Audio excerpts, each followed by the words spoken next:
Welcome to In Business. I'm Ken Bueller. Thank you for joining us. We're in Canal Park, which anyone will tell you is ground zero for tourism in Duluth. The canal's right over there. The biggest asset we have, Lake Superior, is right over there. And this is tourism in Duluth. But it wasn't always like this. We're at the corner of Canal Park Drive and Morris Street.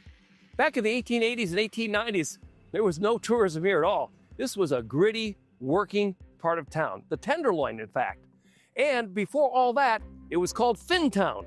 This was a large Finnish population lived around here. In fact, they had their own school, their own church, and of course, several saunas because they were Finnish. This was called Finntown. But it wasn't a very nice place to live. Before this was Canal Park Drive, it was St. Croix Avenue. And before it was St. Croix Avenue, the Finns referred to it as Ratakatu, which is Finnish for Rat Street. That's what this area was known for. Dirty, ratty, and an industrial hub. And you look at it now, hotels, restaurants, places that people come to enjoy what Duluth has to offer for tourism. Transformational. That's what happened. In summer, this parking lot would be full of cars. People from all over the country, even around the world, enjoying what Duluth has to offer as the hub of tourism in Canal Park. You know what this used to be? A junkyard. Piled high, at least 2 stories of all kinds of junk. What I remember, every time you drove by here, one part of the junkyard would be on fire. Always. Always a different one, but always on fire. That parking lot wasn't the only junkyard in Canal Park. There was another one right here, right on the shore of Lake Superior. Old junked automobiles, sometimes stacked 2, 3, 4 high. In fact, it was so close to the water that on calm days, there was an oil sheen over the surface. But that all changed. John Fido was mayor. With highway substitution funds, he said something very important. Duluth has always faced the wrong direction. We need to look at the lake. And the Lake Walk, one of Duluth's most popular tourist attractions, was built during that period. It was transformational. Another thing that was transformational was a business that was new to Canal Park and was one of those that transformed this area. And that's what we're talking about tonight on In Business. New businesses that have opened in Duluth Superior and the surrounding area in the last couple of months. New businesses that also, like their owners, hope to be transformational because business can be that leader. That's why we're talking about it tonight. We'll visit some of those businesses, talk to some of those entrepreneurs. In the meantime, sit back, relax, and join us for In Business.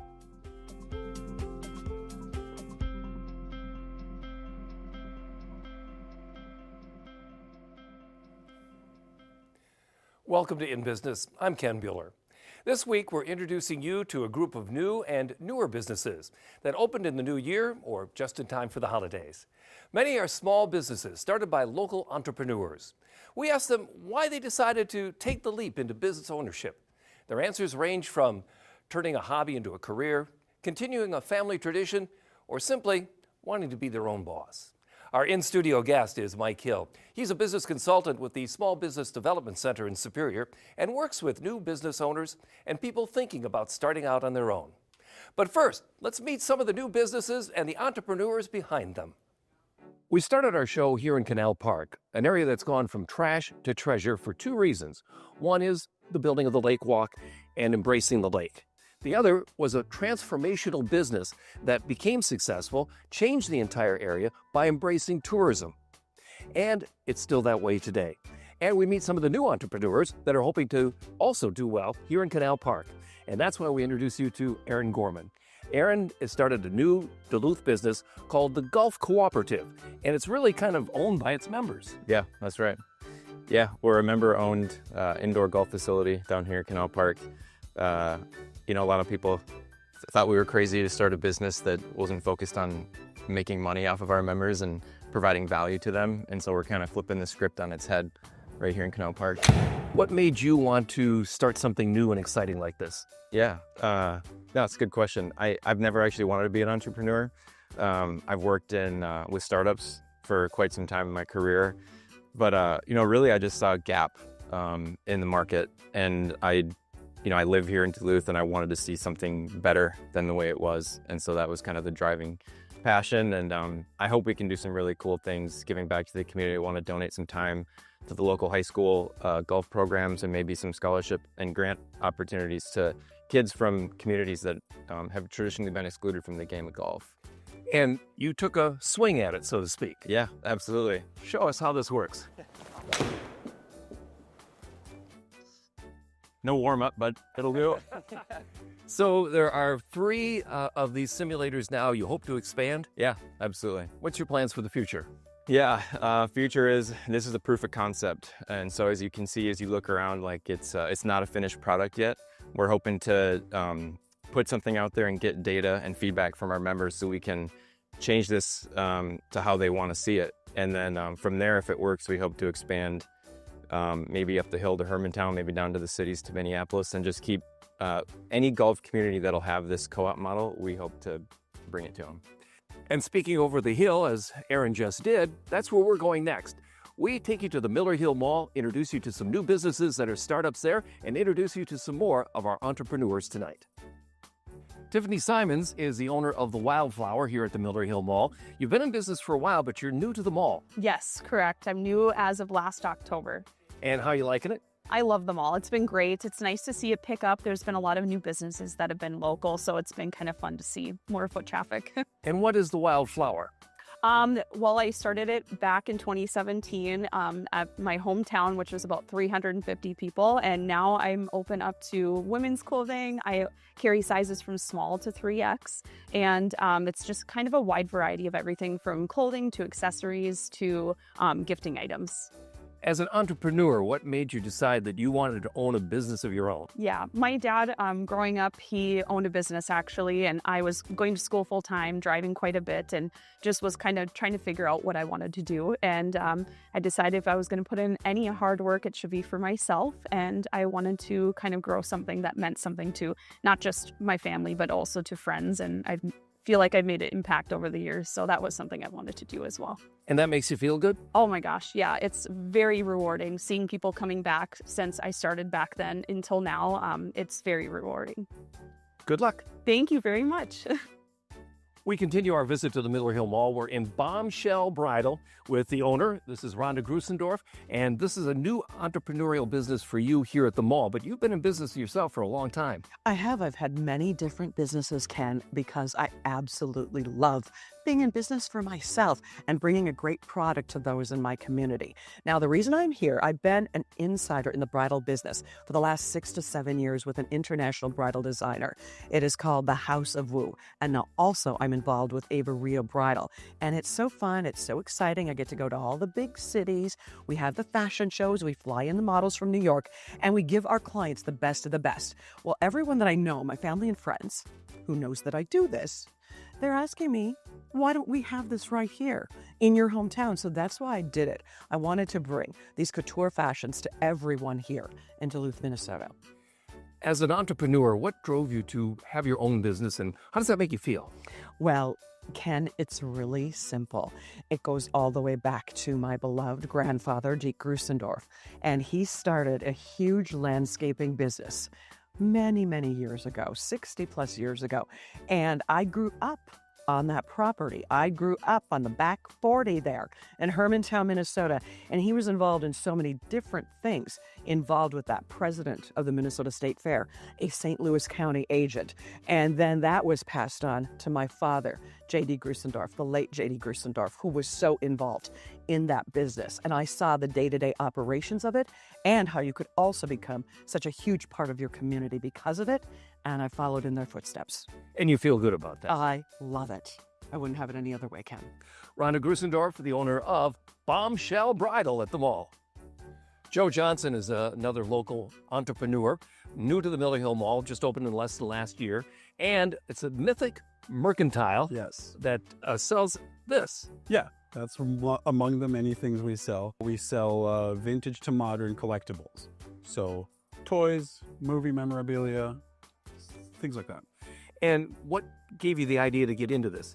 Well, for a long time, pre-pandemic, my wife and I would go to conventions and sell toys. Like, I've always been like a kind of a nerd and a collector. And so we 1 year we had an overflow of stuff. We went to do a convention. We kind of got hooked on doing conventions. And that was, just making some extra money year by year doing conventions. And then the pandemic hit, conventions fell down. We lost the money. We kind of put everything in storage, and we were in Duluth. We were walking through the Miller Hill Mall. We saw pop-up opportunity, and we said to ourselves, let's give them a call. So you're an entrepreneur, a local one, and why did you decide you wanted to be your own boss? Because honestly, I don't really have the mindset to work for other people. That's a perfect example. That's really the only way I can put it. I've never owned a brick and mortar store or ran a brick and mortar store before, but I just figured I'm getting older and why not try it, you know? Thank you, Joe, for sharing your wonderful collection and your new business with us. All right, thank you. On our little walkabout here at the Miller Hill Mall, we introduced you to some local entrepreneurs who are expanding or opening new shops recently here at the mall. But there are also national businesses coming. Megan Ryer is with us. She is the Director of Marketing and Business Development for the Miller Hill Mall. And we do have some national firms that are new to the mall, kind of. Start with Cinnabon. Yeah, we are so excited to welcome back Cinnabon. I know that they've been here in the past. We're welcoming them back in Center Court with a new location and fresh smells. Tell me about Windsor. They're just down the hall here. Yeah, Windsor is a great store. I think we really needed their addition into Miller Hill Mall. They sell great items like homecoming dresses, if you're out looking to shop, great tops and great jewelry and accessories. And then Perfumania. What is that? Yes, Perfumania has really high-end, great perfume, but if you're looking to find anything on a budget, that's where you want to go.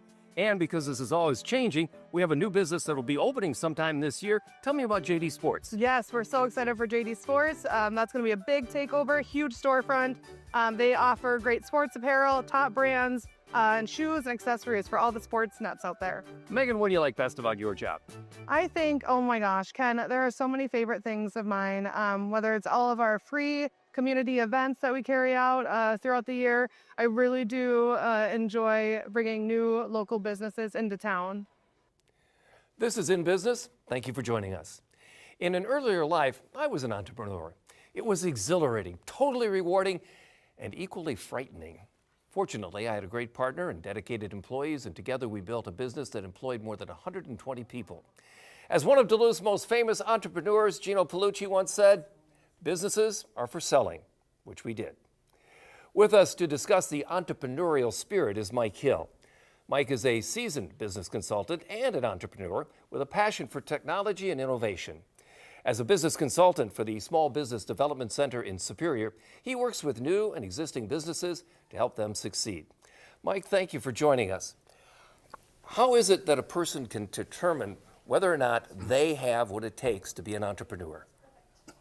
Well, that's a good question. There are a lot of people that want to be entrepreneurs, and I think one of the first things that they need to consider is how good can they listen?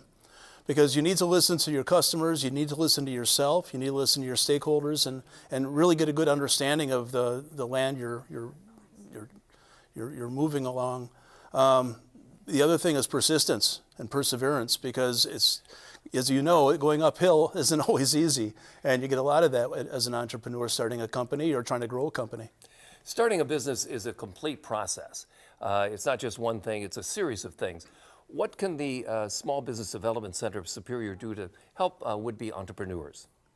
Well, in Superior, we help, our state has about 41 consultants, and they say, or we say, when you get one, you get all of us.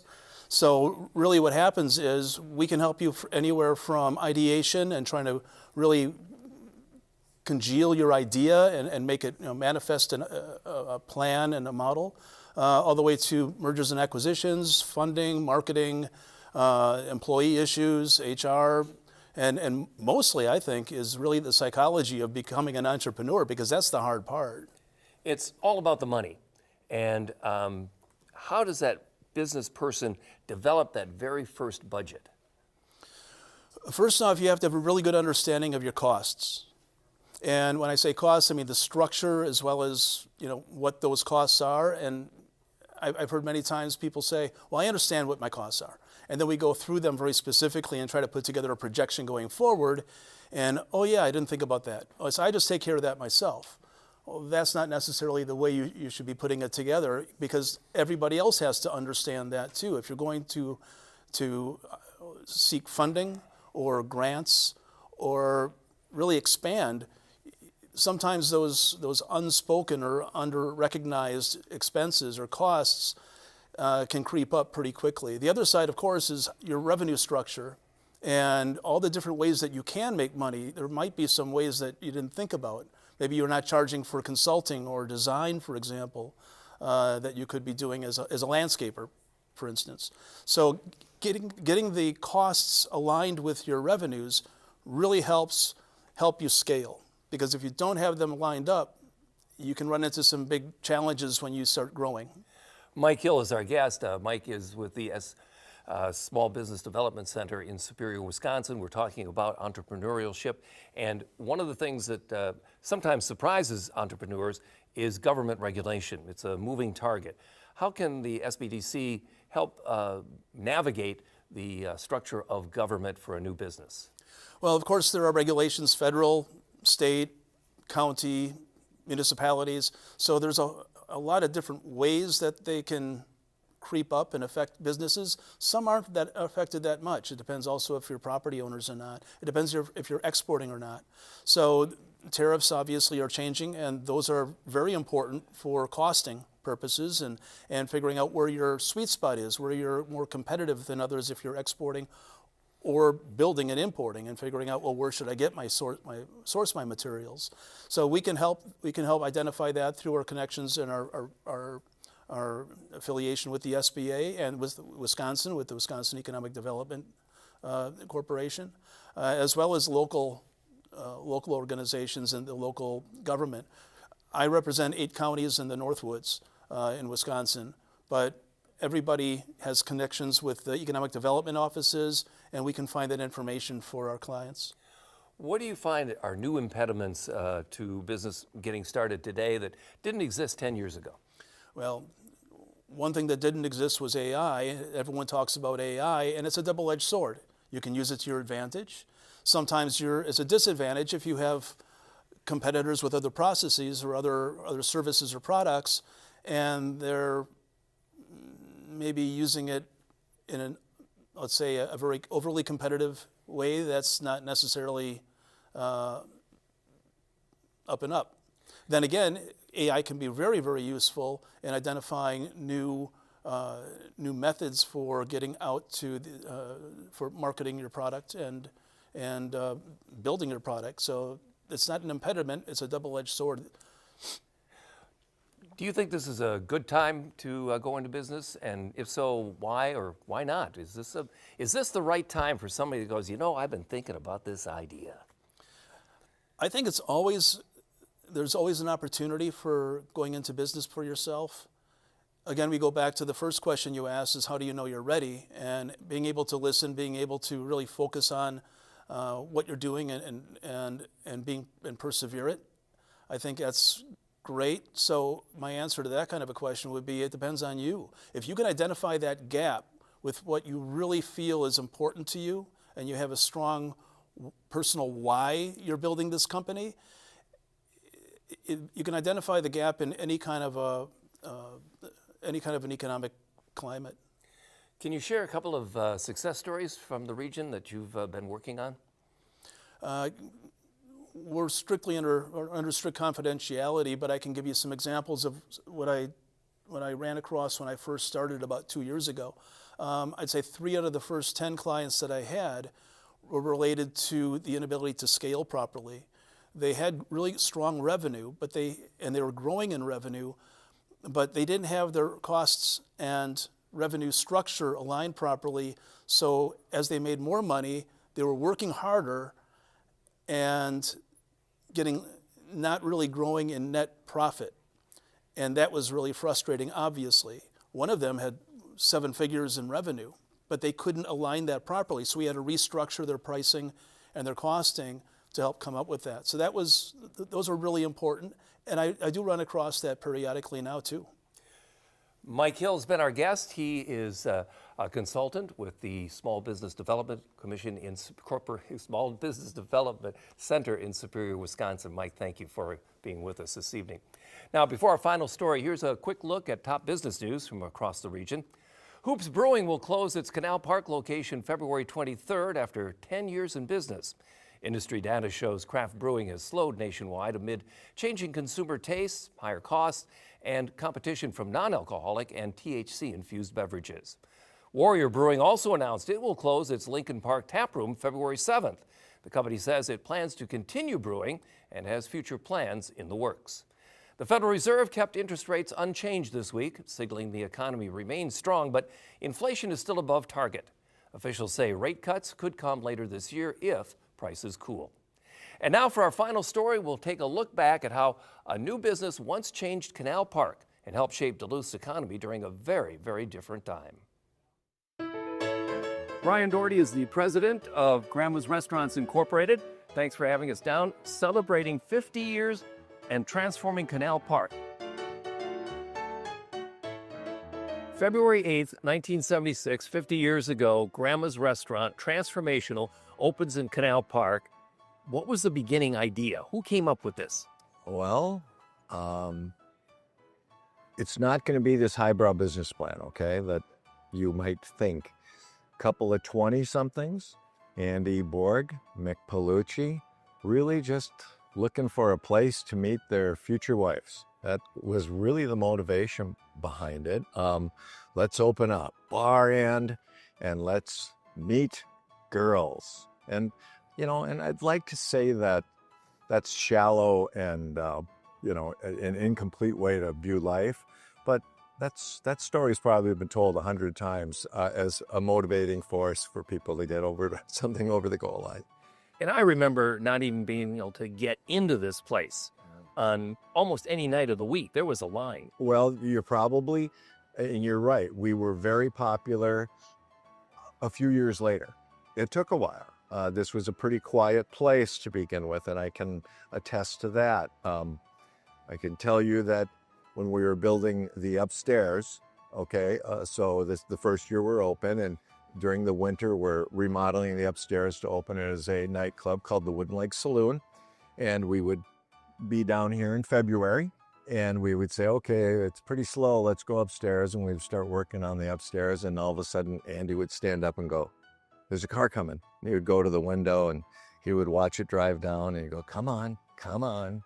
And we'd pull in, we'd drop our tool belts and come downstairs. I would meet him at the door, and that, honestly, that's how slow it was at times. Do you think we started out the program today talking about how transformational Grandma's was to the Canal Park area? We talked about junkyards, we talked about oil on the water, we talked about this being a transformational business. Do you think the founders really thought that was going to change everything down here? My gosh, you know, again, I want to attribute some vision to what has happened, but a lot of circumstances, okay? As we talked about, these guys couldn't find a liquor license in Duluth because they were distributed very differently per capita.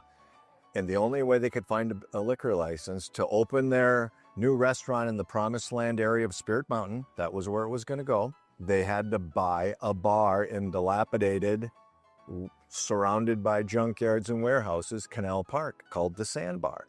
They bought the Sandbar, and they walked in and negotiated with it and said, let's do it here. We can do it here. And, you know, to the chagrin of all the industry leaders then, his father included, Gino, the gold finds, you don't want to build in Canal Park? They built. The plan for the restaurant evolved over time. Was there a direction? Who spearheaded the movement that turned one restaurant into a chain of fabulous restaurants? Again, our forefathers, you know, Andy Borg, Mick Palucci, founders and forefathers, they had a wonderful tension with each other. You know, Andy was this antique collector, hard-working a guy from Superior, and Mick Palucci is the son of, a food magnate, Gino Palucci, sophisticated, world-traveled, and has been all over. And these two get together, and Mick was inspired, I would say, locally, probably by Procter and Maine, Ed DeBevick's in Chicago, just these very busy tributes to a location's history and historical significance. And Andy, the antique collector, was almost serendipitous as they met. And he had a collection, and Mick allowed him to get a much larger collection. You mentioned Andy being the collector of all these wonderful antiques that really give the character to Grandma's restaurant. Over 50 years, you've been here for most of them. What's your favorite one? There's a lot to choose from, and I honestly love neon. We've been credited for being one of the largest neon sign collectors in the United States, by the way. But one that stands out only because it gets talked about and I get emails on it and have for the last 50 years is Smoking Santa marketing Lucky Strike cigarettes. Well, congratulations to 50 years. Thank you for your time. Thank you to the founders for helping transform Canal Park into ground zero for tourism. It turned out that way, didn't it? I'm Ken Bueller, and thanking Andy Bork and Brian Doherty and Mick Palucci for all that they did to transform Canal Park. Brian, thank you for your time on the show this evening, and thanks all of you for watching. And now, if you missed any parts of tonight's show, you can always watch it at PBS North or listen on Monday at 5:30 on the North 103.3. Thanks again for watching, and until next time, let's take care of each other.